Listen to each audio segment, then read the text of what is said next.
These are our two newest horses. We've had them here about a week. They both came in with a snotty nose, especially the Palomino, runny eyes.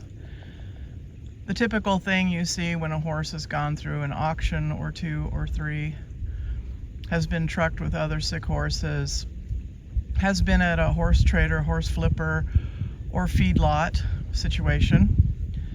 All three are about the same, and I'm not bad-mouthing any of them. Horse flippers, horse traders, feedlots, they get these horses in and they know little to nothing about them. Anything they do know, they generally don't disclose if it's bad. And I'm not saying all of them, but I'm saying a lot of them.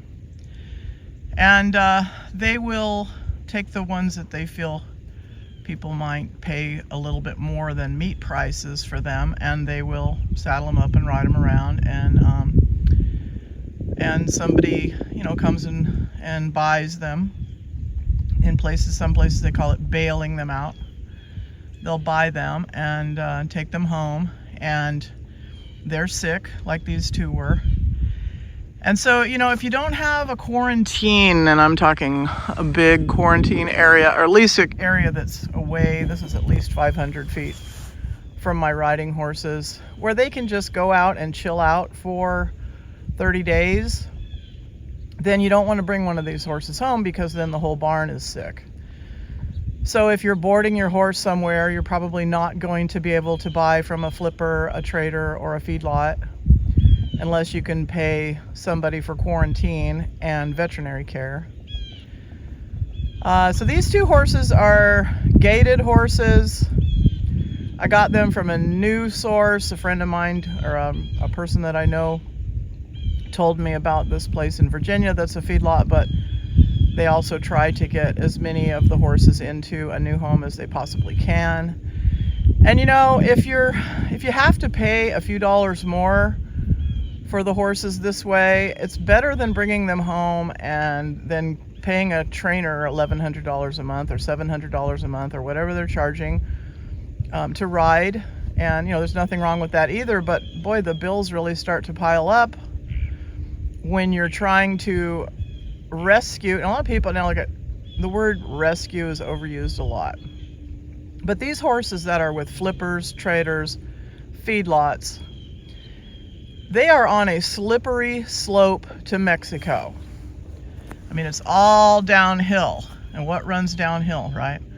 It's all downhill to Mexico for these horses, or to Canada to be slaughtered, or whatever. So, these horses I would consider a rescue, even if you buy them from...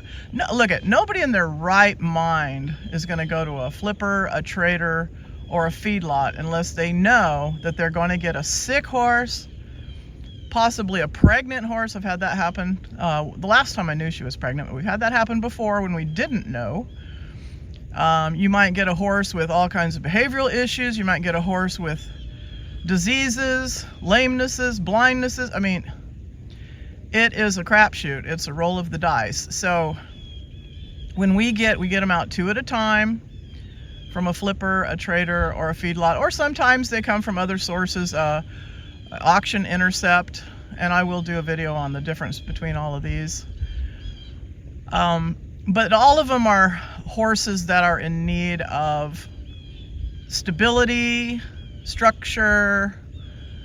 We try to keep them here anywhere from 3 months. We kept one here for 5 years. It's a whole different story.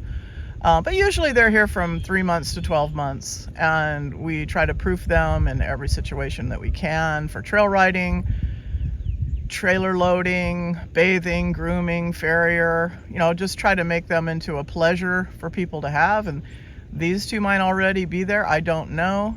I don't even know how old they are. We know what we were told, but you got to take that with a grain of salt, because if they're telling you an age, maybe somebody else told them an age, or they came with a fake Coggins or something. And I didn't get a Coggins on these horses, and that's another way it's a rescue. If you don't get a Coggins on the horse, if they're not disclosing everything, where the horse came from, no idea.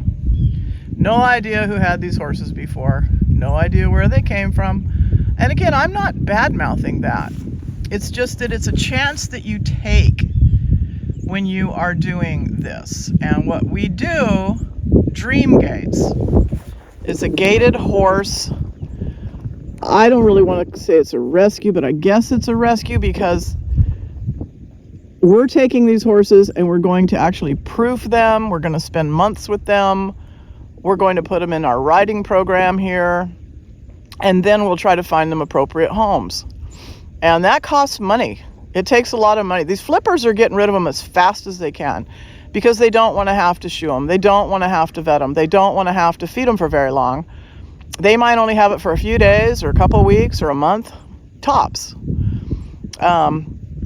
So anyway, these are the two new ones that we're trying to find appropriate names for.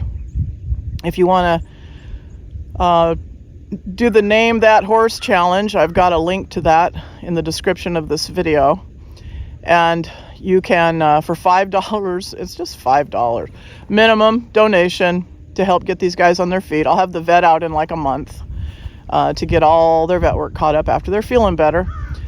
Teeth float, vaccinations, Coggins, blah, blah, blah, exams. But anyway, the Palomino's a female. The black one is a gelding, male gelding.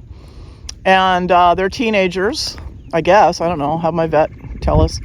But if you want to join our little challenge to help these horses out, $5 minimum donation. Pick a name for the black one, pick a name for the Palomino, and whoever wins for each one, like it might be two different people because there's two horses, you're going to get a Dreamgaits custom ball cap. But anyway, these are the two new ones, and right now I can't even touch them. They're out here for 30 days. The black one wants to be petted so bad, but I keep telling him, no, I can't take your germs back to my barn. The Palomino, she's more aloof. She just walks off, but you know, it's kind of typical mares when they first come in. They just, mares are more self-preserving and self-protective than geldings, so it'll take her a little while to come around, but she'll be fine. But anyway, these are the two new gated horses here at Dreamgaits, and I will get their DNA run to see what their breed or mixed breed is and all of that. But anyway, thanks for watching, and stay tuned to watch these guys come out of quarantine and blossom. Obviously, the other two are gone. Bluebell and Rocky have been rehomed, and that was a success story on those two. So these are the two new ones. So thanks for watching.